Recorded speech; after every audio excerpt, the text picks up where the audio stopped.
امام کائنات جناب محمد رسول اللہ صلی اللہ علیہ وسلم کو بھی اس دور سے گزرنا پڑا، آپ کو بھی ان حالات سے گزرنا پڑا۔ بلکہ نبی اکرم کا حال اگر آپ دیکھیں گے اور بخاری شریف کی حدیثوں میں اگر آپ پڑھیں گے نبی اکرم کی زندگی کے آخری حالات، تو آپ کو پتہ یہ چلے گا کہ آخری دن ہے، فجر کی نماز کے بعد اور ظہر کی نماز سے پہلے اس درمیانے بیچ کے وقفے میں، ظہر اور فجر کے بیچ میں اللہ کے نبی اللہ کو پیارے ہوئے ہیں۔ یہ وقت جیسا گزرا ہے اس پر ایک سرسری نظر ڈالیں۔ آپ نے برابر کئی مرتبہ عائشہ صدیقہ سے کہا پانی کا پیالہ لاؤ، امی عائشہ پانی لاتی ہیں، اللہ کے نبی پانی کے پیالے میں ہاتھ ڈالتے ہیں اور ہاتھ ڈال کر اپنے چہرے پر ملتے ہیں، پھر ہاتھ ڈالتے ہیں اپنے جسم پر ملتے ہیں، پھر ہاتھ ڈالتے ہیں اپنے چہرے پر ملتے ہیں اور کہتے جاتے ہیں اِنَّ لِلْمَوْتِ سَكَرَاتٍ اِنَّ لِلْمَوْتِ سَكَرَاتٍ اِنَّ لِلْمَوْتِ سَكَرَاتٍ۔ عائشہ موت کے لیے بڑی بے چینیاں ہیں، موت کے لیے بڑی سختیاں ہیں، موت کے لیے بڑی کٹھنائیاں ہیں۔ اس حدیث میں لفظ موت استعمال ہو رہا ہے، مولانا جرجیس اس کو چینج نہیں کر سکتا۔ بخاری شریف کی حدیث کے الفاظ میں نے آپ کے سامنے بتائے، نبی اکرم بار بار پانی میں ہاتھ ڈالتے، اپنے چہرے پر ملتے اور کہتے جاتے اِنَّ لِلْمَوْتِ سَكَرَاتٍ اِنَّ لِلْمَوْتِ سَكَرَاتٍ۔ موت کے لیے بڑی بے چینیاں ہیں، موت کے لیے بڑی کٹھنائیاں ہیں۔ حضرت فاطمہ نے جو نبی اکرم کی بیٹی تھی، آپ کی آنکھوں میں آنسو دیکھے روتے ہوئے دیکھا تو چیخ پڑی۔ بخاری کے الفاظ پر غور کرو، وا کر بابا، ہائے میرے ابو کی پریشانی، ہائے میرے ابو کی بے چینی، ہائے میرے ابو کا حال۔ اللہ کے نبی نے اپنی لخت جگر کو، اپنی بیٹی کو اس پوزیشن میں دیکھا کہ وہ میری پریشانی سے پریشان ہو رہی ہے، تو آپ نے اس کو پکڑا، فرمایا بیٹی تمہیں رونے کی ضرورت نہیں ہے، آج کے بعد تمہارے باپ کو کبھی اتنی تکلیف نہیں ہوگی، آج کے بعد تمہارے باپ کو کبھی اتنی پریشانی نہیں ہوگی۔ یعنی اللہ تعالیٰ نے مجھے بتا دیا جبریل کو بھیج کر کہ آج میری ملاقات کا وقت ہے، اللہ سے میری ملاقات طے ہے۔ فاطمہ نے جب یہ سنا تو ان کو اور زیادہ رونا آ گیا کہ آپ ہمیشہ کے لیے مجھے چھوڑ کے چلے جائیں گے۔ آپ تسلی دیتے رہے، آپ ان کو ڈھارس بندھاتے رہے، لیکن ان کا رونا بند نہیں ہو رہا تھا۔ تو آپ نے ان کو ہنسانے کے لیے اور ان کے چہرے پہ مسکراہٹ کے لیے ایک بات کہی جو سچی بات تھی۔ تھوڑا پانی دیجیے۔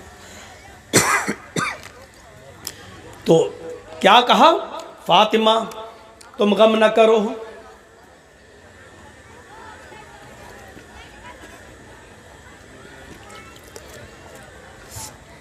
فاطمہ تم غم نہ کرو، تم پریشان نہ ہو۔ اے فاطمہ، ابھی ابھی جبریل آئے اور بتایا فاطمہ سے کہہ دو فاطمہ تو سیدۃ نساء اہل الجنہ، اللہ نے فاطمہ کو جنت کی تمام عورتوں کا سردار بنا دیا۔ اس خوشخبری نے فاطمہ کے غم کو تھوڑا ہلکا کر دیا، تھوڑا ہلکا کیا،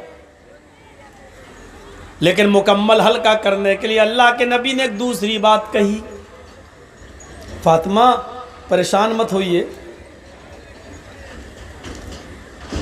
میرے بعد تمہارا ہی نمبر ہے، میرے اہل بیت میں، میرے خاندان میں، میرے گھر میں میرے بعد سب سے پہلے میرے پاس کوئی آئے گا، مجھ سے کسی کی ملاقات ہوگی تو تمہاری ہوگی، یعنی تمہاری ہی ہو میرے پیچھے پیچھے۔ یہ سنا فاطمہ رضی اللہ تعالیٰ عنہا نے تو مسکرائیں، اچھا موت کی خبر سن کر کوئی مسکراتا ہے کیا؟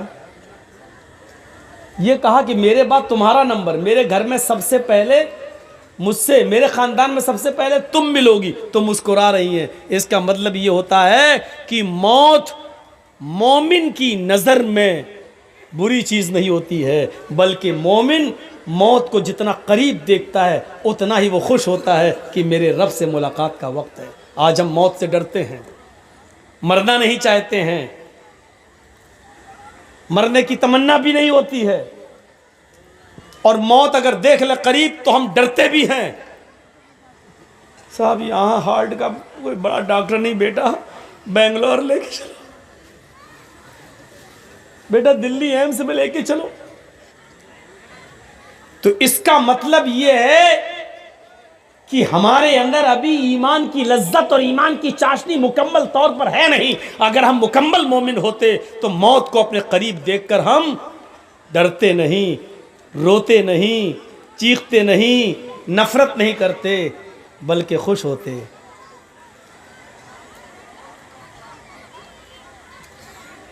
مولانا صاحب یہ کیا کہہ رہے ہیں؟ ہاں میں یہ نہیں کہہ رہا ہوں کہ دعا مانگو اللہ مجھے کل ہی موت دے دے، یہ دعا مانگنا حرام ہے، ایسا نہیں مانگ سکتے آپ۔ یہ بھی نہیں کہہ سکتے اللہ مجھے موت جلدی دے دے، یہ بھی نہیں کہہ سکتے ہو۔ آپ صرف بہت ضروری ہو، پریشانیاں بہت زیادہ ہوں، الجھنیں ہوں، ٹینشن ہو، تو آپ اتنی دعا کر سکتے ہو اللہ سے کہ اے اللہ اللہم احیینی ما کانت الحیات خیرا لی، اے اللہ مجھے اس وقت تک زندہ رکھ جب تک میری زندگی میرے لیے بہتر ہو، اور جب میری زندگی میرے لیے بہتر نہ ہو تب تو مجھے اٹھا لے۔ یہ دعا بس کر سکتے ہو جب بہت زیادہ ٹینشن اور بہت زیادہ الجھن ہو تب۔ لیکن ہم موت کی تمنا کیوں کرتے معلوم ہے؟ 5 بیٹیاں ہیں، 6 بیٹیاں ہیں، ان کے جہیز کیسے ہوگا؟ آج کل بغیر گاڑی دیے ہوئے، بغیر انٹرنیشنل بھیکاری کا پیٹ بھرے ہوئے ہماری بیٹی کی ڈولی نہیں سجے گی۔ اس لیے ہمارے ٹینشن اتنے ہو گئے ہیں زندگی میں کہ ہم اسی سے کہتے ہیں اس سے بہتر ہے کہ مر جائیں۔ یہ ہمارے اپنے ٹینشن ہیں، یہ ہماری اپنی الجھنیں ہیں۔ اللہ کے نبی کا پھر یہ حال تھا، اچانک ہونٹ ٹھلنے لگے اور آواز بند ہو گئی۔ ہونٹ ہلتے ہوئے امی عائشہ نے دیکھا تو اپنے کان لگا دیے، دیکھیں کوئی خاص بات تو نہیں کہہ رہے ہیں جو آخری وقت میں ہم اس کو سننے سے محروم رہ جائیں۔ کان لگاتی ہیں تو کیا سنتی ہیں؟ ہونٹ ہل رہے ہیں اور اللہ کے نبی یہ جملے ادا کر رہے ہیں، اقیم الصلاۃ اقیم الصلاۃ او ما ملکت ایمانکم، نماز پڑھتے رہنا، لوگوں نماز پڑھتے رہنا، اور اپنے غلاموں کا، اپنے ماتحتوں کا خیال رکھنا، جو تمہارے نیچے کام کرتے ہو غلاموں ان کا خیال رکھنا، جو تم کھانا وہ ان کو کھلانا، جو تم پہننا وہ ان کو پہنانا، ان کے اوپر ضرورت سے زیادہ بوجھ مت ڈالنا۔ اگر کوئی مشکل کام ان سے کرا رہے ہو جو وہ کر نہ سکیں تو ان کے کام میں تم بھی ان کی مدد کرنا۔ ایک طرف اللہ کے حق سے جوڑا نماز پڑھتے رہنا، دوسری طرف بندوں کے حق سے جوڑ دیا کہ اپنے غلاموں کا، تم سے نیچے جو لوگ ہوں ان کا خیال رکھنا۔ اور اس کے بعد کھجور کے پتوں سے بنی ہوئی چھت، اسی پر آپ کی آنکھیں ٹک گئیں، آنکھیں کھلی کی کھلی رہ گئیں، اور کائنات کو روشن کرنے والا سورج، پوری دنیا کو چمکانے والا سورج اپنی آنکھیں کھول کر زوردار الفاظ میں یہ جملے ادا کر کے ہمیشہ ہمیش کے لیے یہ سورج اپنی روشنی سے بے نور ہو جاتا ہے۔ اور اس کی زبان سے جو جملے نکلتے ہیں وہ یہ جملے نکلتے ہیں، اللہم بالرفیق الاعلی، اللہم بالرفیق الاعلی، اے اللہ میں رفیق اعلیٰ میں مجھے داخل کر دے، مجھے رفیق اعلیٰ میں پہنچا دے۔ اے اللہ جہاں انبیاء کرام ہیں، جہاں شہداء کرام ہیں، جہاں تیرے اولیاء اللہ، تیرے دوست، تیرے بزرگ بندے ہیں، انہی لوگوں میں مجھے بھی پہنچا دے۔ آپ نے یہ آخری لفظ اپنی زبان سے نکالا اور اس کے بعد پوری دنیا کو چمکانے والا سورج ہمیشہ کے لیے اس گھر سے غروب ہو گیا۔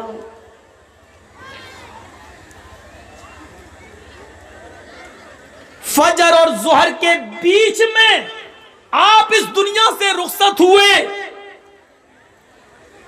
فاطمہ رضی اللہ تعالیٰ عنہ یہ منظر دیکھ کر چیخ اٹھی، واکر بابتا من اجاب ربا دعا، واکر بابتا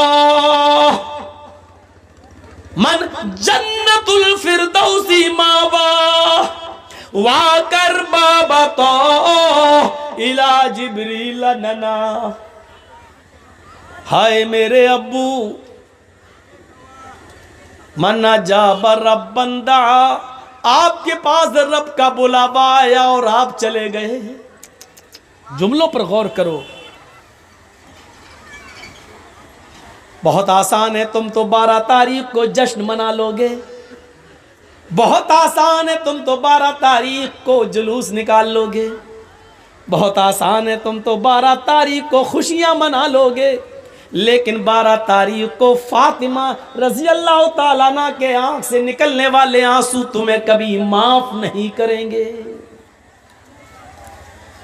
یہ 12 تاریخ تھی، ربیع الاول کی 12 تاریخ تھی۔ ہم اپنی 12 تاریخ پہ نظر ڈالیں اور اس 12 تاریخ پہ نظر ڈالیں، اور کچھ کہنے کی ضرورت ہی نہیں، حالات ہمیں اس کہنے کی اجازت بھی نہیں دیتے ہیں۔ میرے بھائیوں سنو کیا کہتی ہیں فاطمہ، واکر بابتا من اجاب ربا دعا۔ ہائے میرے ابو، آپ کو آپ کے رب نے بلایا اور آپ چلے گئے، آپ نے اس کی دعوت کو قبول کر لیا، یہ بھی نہیں سوچا کہ آپ کے چاہنے والوں پر کیا بیتے گی، یہ بھی نہیں سوچا کہ آپ کے چاہنے والوں پر کیا گزرے گی، کیا گزرے گی۔ اے اللہ کے نبی، اے میرے ابو، آپ چلے گئے۔ دوسرے جملے پر غور کرو، واکر بابتا من جنت الفردوس ماوا۔ اے ابو، آپ سے تو آپ کے رب نے جنت الفردوس کا وعدہ کیا، آپ کا ٹھکانہ تو جنت الفردوس ہے، آپ تو جنت الفردوس چلے گئے۔ تیسرے جملے پر غور کرو، واکر بابتا الی جبریل ننا۔ اے ابو، اب قرآن کس کے اوپر نازل ہوگا؟ اب جبرائیل قرآن کی آیتیں کس کے اوپر لے کر آئیں گے؟ اب قرآن کس پر نازل ہوگا؟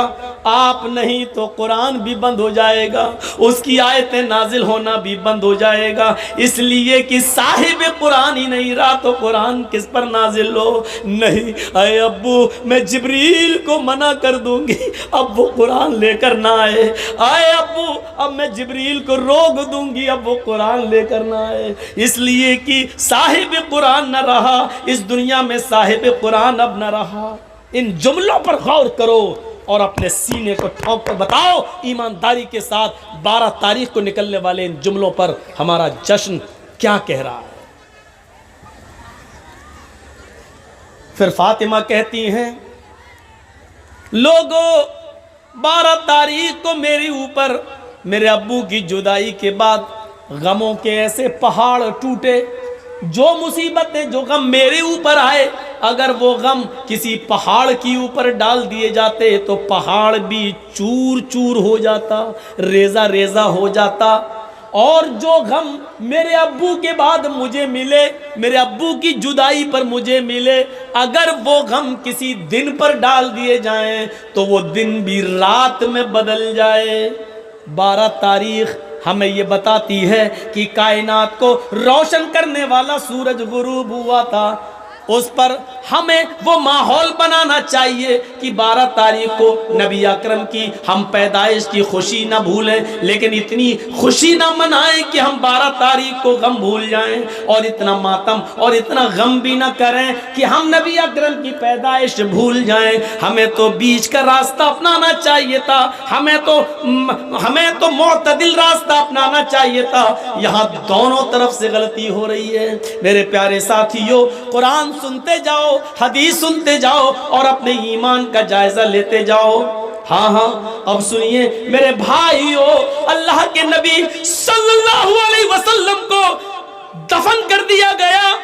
سب سے پہلے ابو بکر صدیق نے نماز جنازہ پڑھی، اس کے بعد عمر فاروق نے، عثمان غنی نے، حضرت علی نے، پھر صحابہ نے، لوگ آتے گئے نماز پڑھتے گئے، پھر بعد میں بچوں نے، اور سب سے لاسٹ میں عورتوں نے، عورتوں کے بعد سب سے لاسٹ میں بچوں نے۔ میرے بھائیوں، لیکن آپ کی جنازے کی نماز کسی نے پڑھائی نہیں ہے۔ لوگ اس حجرے میں آتے تھے، پڑھ کے نکل جاتے تھے، پورا دن اسی میں گزر گیا، پوری رات اسی میں گزر گئی۔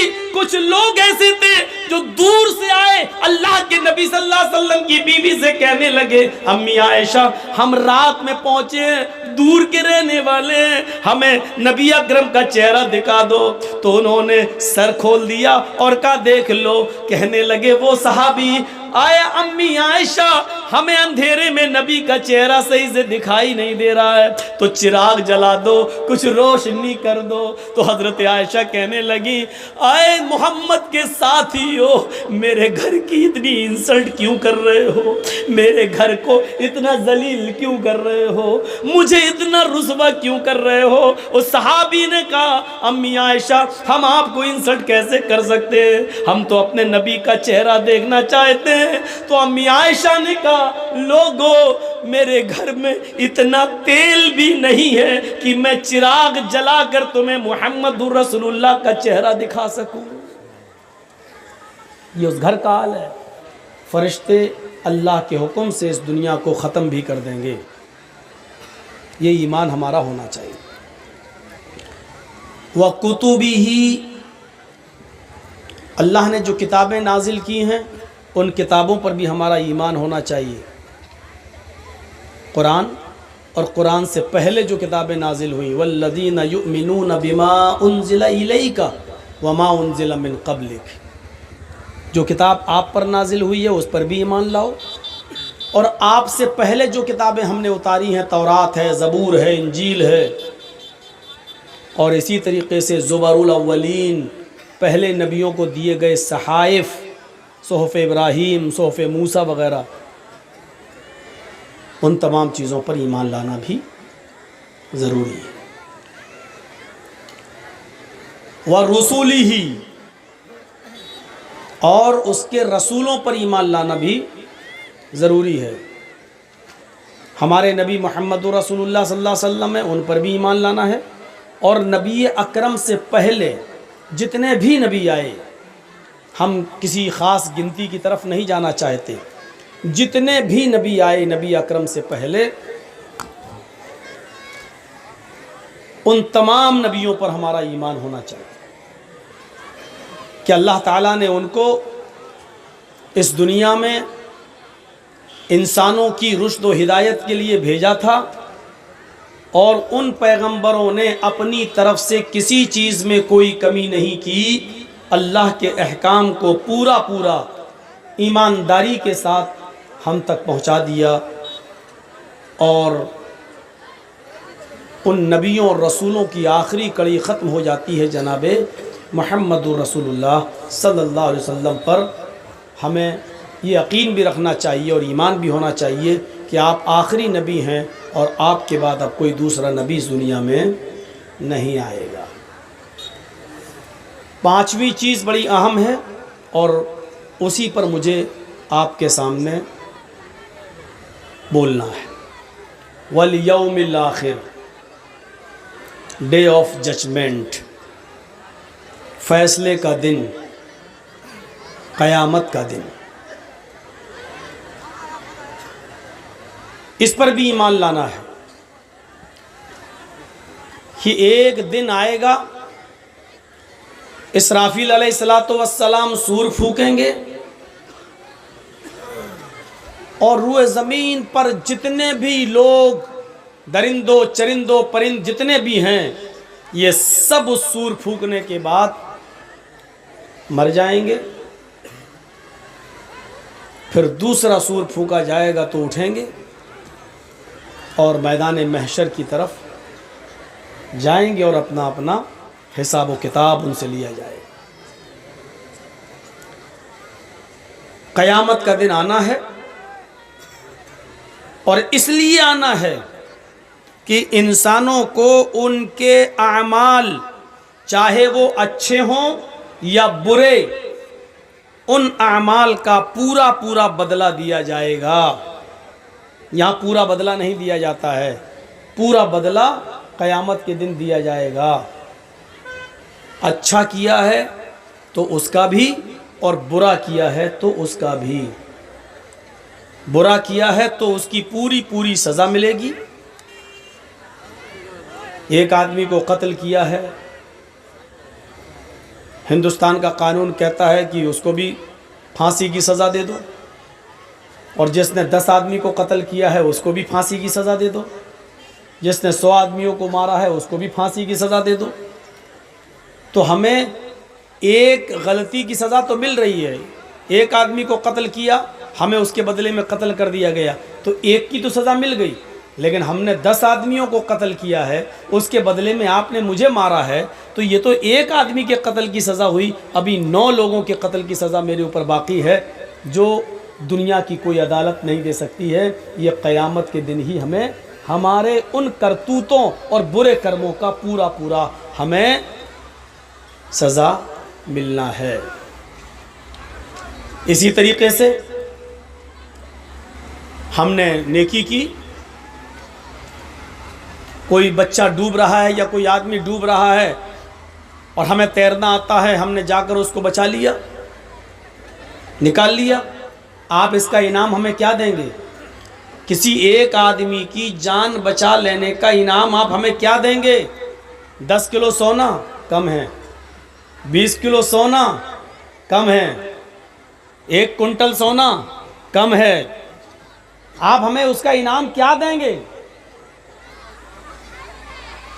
ایک گلاس پانی کی قیمت جب ہارون رشید سے پوچھی گئی کہ آپ کی جان جا رہی ہو، خطرے میں ہو اور کہیں پانی نہ مل رہا ہو، پانی کے بغیر آپ کی جان جانے والی ہو، اس وقت کوئی آپ کے سامنے ایک پیالہ پانی کا پیش کر دے اور صحیح اندازہ لگائے اور کہے کہ بتاؤ اس ایک پیالے کی قیمت تو مجھے کیا دو گے، تو آپ کیا دیں گے؟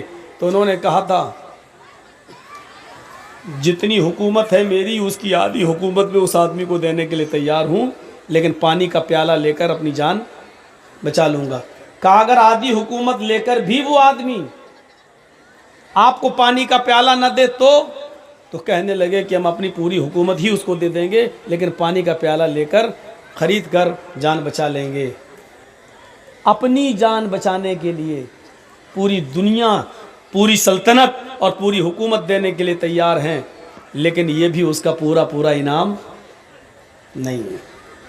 تو آپ نے اگر کئی لوگوں کی جان بچائی ہے تو دنیا میں کوئی بادشاہ اور دنیا کی کوئی حکومت آپ کو اس کا انعام دے ہی نہیں سکتی. اس کا پورا اجر اور پورا کا پورا انعام قیامت کے دن اللہ تعالی ہی دے گا. تو قیامت کے دن پر ایمان. اور آخری چیز وَتُؤْمِنَ بِالْقَدْرِ خَيْرِهِ وَشَرِّهِ مِنَ اللَّهِ تَعَالَى، اچھی اور بری تقدیر پر ایمان رکھنا. یہ میری قسمت میں لکھا تھا، میرے ساتھ یہ ہوا، اور جو اللہ نے میری تقدیر میں لکھا ہوگا وہ ہوگا. ہمیں اتنا ہی رزق ملے گا جتنا میری قسمت میں لکھا ہے. اللہ کی قسم 1 روپیہ بھی آپ اپنی قسمت سے زیادہ نہیں لے سکتے ہو، اور 1 روپیہ کم بھی آپ کو نہیں ملے گا. آپ کی تقدیر میں، آپ کی قسمت میں جتنا ہے لکھا اتنا ہی آپ کو ملے گا. تو اچھا یا